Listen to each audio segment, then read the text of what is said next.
Waajjirri milishaa bulchiinsa magaalaa Adaamaa miseensota milishaa marsaa lammaffaaf leenjisaa ture eebbisiise. Sirna eebbaa milishaa kanarratti itti aantuu kantiibaa bulchiinsa magaalaa Adaamaa Addeen Seenee Mohammad, sadarkaa ittaanaa pirezidaantiitti kantiibaa bulchiinsa magaalaa Shaggar Dr. Tashoomaa Addunyaa, ajajaa qajeelcha poolisii olaanaa magaalaa Adaamaa gargaaraa komishineraa Shawwaayee Dachaasaa dabalatee keessummoonni biroo argamaniiti jiru. Itti gaafatamaan waajjira milishaa magaalaa Adaamaa Obbo Yaamii Jaanoo nageenyi bu'uura waa hundaa ta'uu himanii nageenya lammiilee fi misooma biyyaa akkasumas olaantummaa seeraa kabachiisuu keessatti caasaan nageenyaa humnoota waloo murteessaadha jedhan.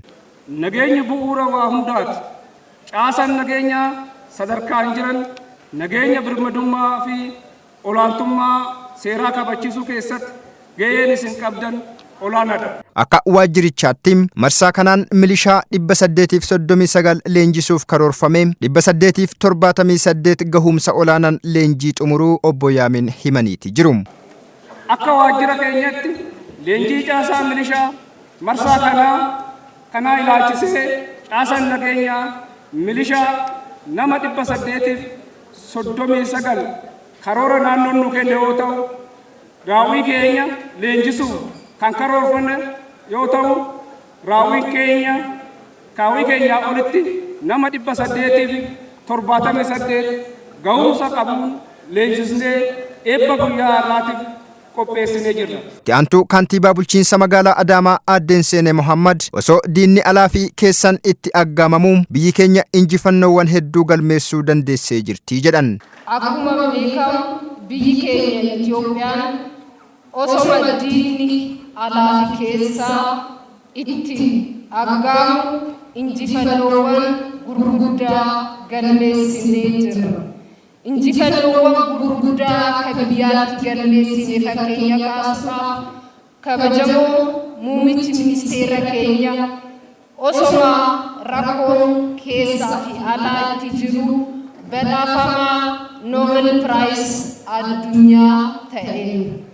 Osoma diinni nutti aggaa hidha haaromsa guddicha bishaan guutanneera. Osoma diinni nutti aggaa miseensa BRICS Plus taaneera. Osoma diinni nutti aggaa waliigaltee ulaa galaana diimaa Somaaleelaand wajjin waliigalleera. Akka magaalaa Adaamaattis rakkoolee alaa fi keessan nu mudatan qindoomina qaamolee nageenyaa fi hawaasatiin irra aanuun hojiileen nageenyaa fi misoomaa hojjetamaniiru kan jedhan Addeen Seeneen ammas humni leenji'e kun hawaasa isaa tajaajiluuf of qopheessuu qabaa jedhan. Gama magaalaa keenyaattis yoo deebinu rakkoolee gama alaatiin nu qunnamaa ture keessaanis nu qunnamaa ture dandabachuudhaan keessumaa qindoomina qaamolee nageenyaatii fi hooggansaa fi uummataatiin hojiileen nageenyaa, hojiileen misoomaa babal'aa fi boonsaa ta'an magaalota biraatiif fakkeenya gurguddaa ta'an milkeessineeti kan jiru.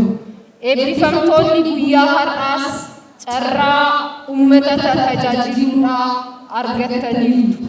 Uummata tajaajiluun nageenya uummataa kabachiisuun carroomu. Kanaaf carraa argatan kanatti fayyadamuun rakkoolee magaalaa keessatti uumaman ittisuuf of qopheessuun miiraan sammuudhaanis qaamaanis murteessaadha. Sadarkaa itti aanaa pirezidaantiitti kantiibaan bulchiinsa magaalaa Shaggar Dr. Tashoomaa Addunyaa nageenyaa fi misoomni adda bahanii ilaalamuu hin danda'anii jedhan. Waa'ee nageenyaa yoo yaadannu nageenyaa fi misoomni adda bahanii ilaalamuu hin danda'an.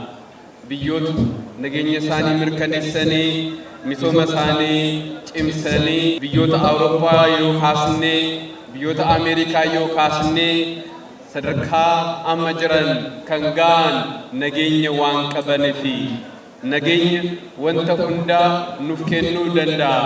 Nageenya misooma qofa miti walqixxummaa haqaa teknooloojii akka argannu nu go'a. Keessumaa nageenyi magaalaaf amala addaa qabaa kan jedhan Dr. Tashoomaan magaalaan nageenya hin qabne ni caccabdi, uummatatu dhiisee keessaa deema. Kanaaf nageenya magaalaa eeguun sochii beekumsaa fi teknooloojii addaa barbaadaa jedhan. Nageenyi magaalaaf immoo amala addaa qaba.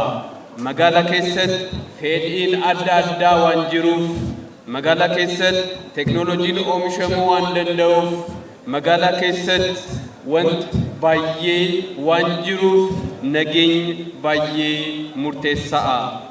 Magaalli nageenya hin qabaanne humni isaa akka Ingiliffaan jedhamutti arban dinkee or magaala tortoree ta'a jechuudha. Magaalli nageenya hin qabaanne in caccaba, in ciccita. Magaala nageenya hin qabaanne tasgabbii hin qabu. Umarratti magaalli nageenya yoo hin qabaanne ummanni illee magaalaa san dhiisee deema. Magaalli faayidaa guddaa waan qabuuf nageenya magaalaa eeguun amala addaa barbaada, sochii addaa barbaada, beekumsa addaa barbaada, teknooloojii guddaa barbaada.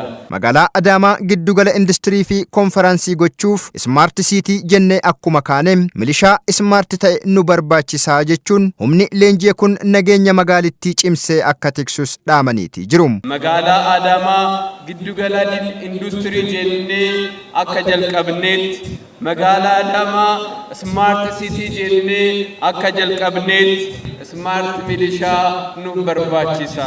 Qaamoleen nageenya leenjicha xumuruun eebbifamanis kutannoodhaan nageenya lammiilee mirkaneessuu fi misooma itti fufsiisuuf akka hojjetan himaniiti jiru. Kutannoon qabnu baay'ee duruma kaasneetti gaachanuma sirnaa keessaa baanee turre na xiqqidhaan itti deemaa jirra. Maaliif akkaataa keessa jirru kun baay'ee miidhamaa turre. Maaliif haalli naannoo keenyaatiin itti jabaannee itti fufuu qabna.